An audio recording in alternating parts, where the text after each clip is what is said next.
सुनसान गांव, चारों ओर धुंध और सन्नाटा, पेड़ों की शाखों पर हवा की सरसराहट।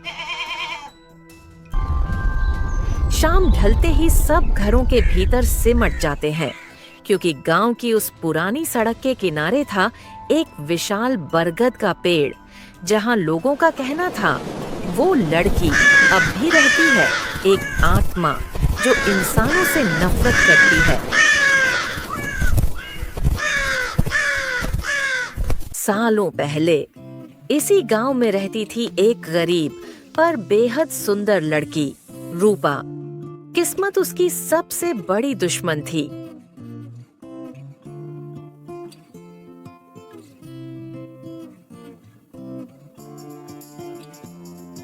कुछ लोगों ने उसके साथ अन्याय किया, उसे अपमानित किया और एक रात उसी बरगद के पेड़ के नीचे उसकी जान ले ली। उसी पेड़ की जड़ों में दफन हो गई उसकी चीख और उसका दर्द। उसके बाद से वो पेड़ बन गया रूपा का ठिकाना, और जो भी उस रास्ते पर रात में गुजरता कभी वापस नहीं आता।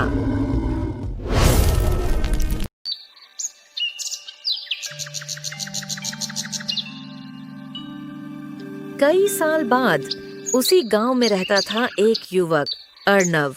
अनाथ, चुपचाप, पर दिल में सच्चाई और करुणा से भरा हुआ। कभी कभी लगता है इंसानियत मर चुकी है, लेकिन शायद प्यार अब भी कहीं जिंदा है।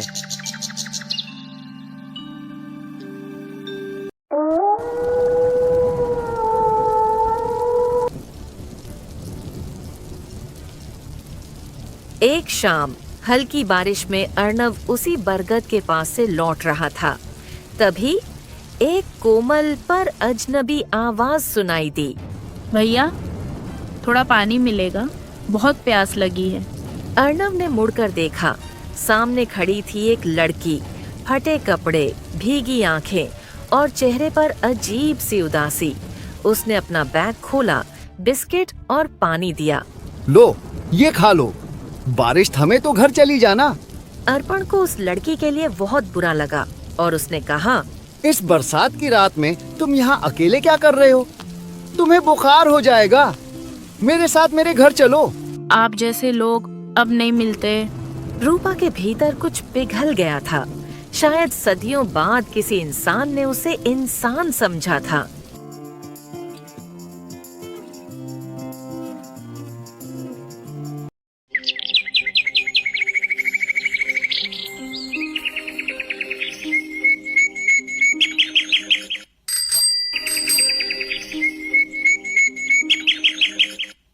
अर्णव ने उसे अपने घर में पनाह दी।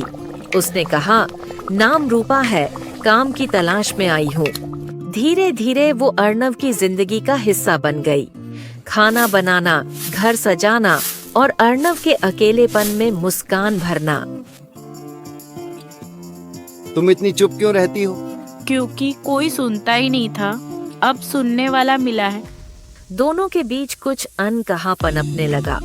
न दिखने वाला, न परिभाषित होने वाला, बस महसूस किया जाने वाला प्यार।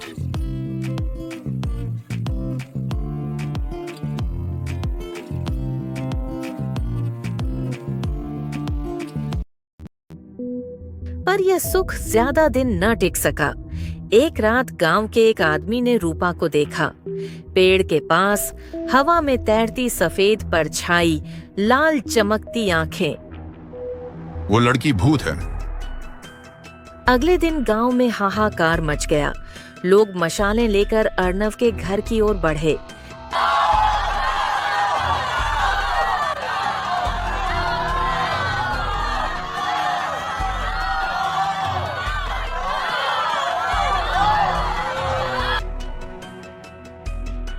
आज आप सब यहाँ एक साथ क्यों हैं? तुम्हारे घर में जो लड़की है वह एक भूत है। ये कहकर सभी लोग रूपा को मारने के लिए उसकी ओर बढ़ते हैं। कोई उसे हाथ नहीं लगाएगा। उसने किसी को नुकसान नहीं पहुँचाया। भीड़ ने हमला किया। अर्णव घायल हो गया। रूपा का गुस्सा फूट पड़ा। हवा कांपने लगी, पेड़ हिलने लगे और वो अपने असली रूप में सामने आई। गांव वाले डर गए और इधर उधर भागने लगे।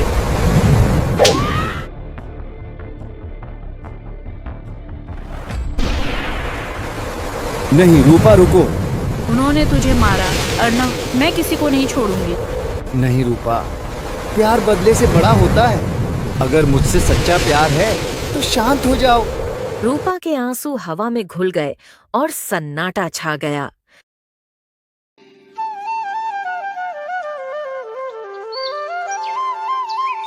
अगले दिन गांव ने तांत्रिक बाबा त्रिलोचन को बुलाया। सिर पर राख, हाथ में त्रिशूल, आंखों में ज्वाला। आज उसकी आत्मा मुक्त होगी, चाहे नष्ट होकर ही क्यों ना हो। रात को त्रिलोचन और गांव वाले अर्पण के घर पहुंचे। रूपा को इस बारे में पता चलता है।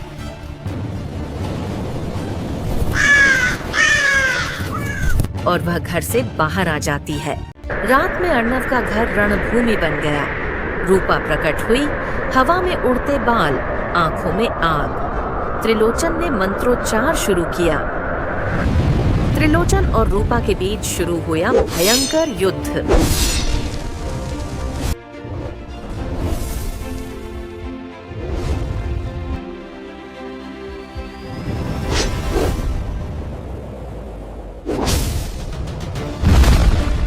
अंत में त्रिलोचन ने रूपा को पकड़ लिया।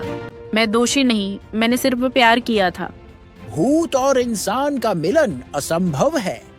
प्यार का अर्थ केवल पाना नहीं, त्यागना भी है।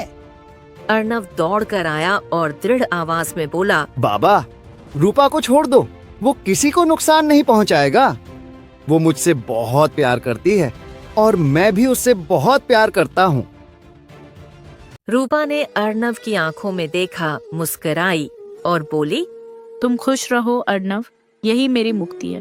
उसका शरीर प्रकाश में बदलने लगा। हवा थम गई, आग बुझ गई। बरगद का पेड़ पहली बार शांत हुआ।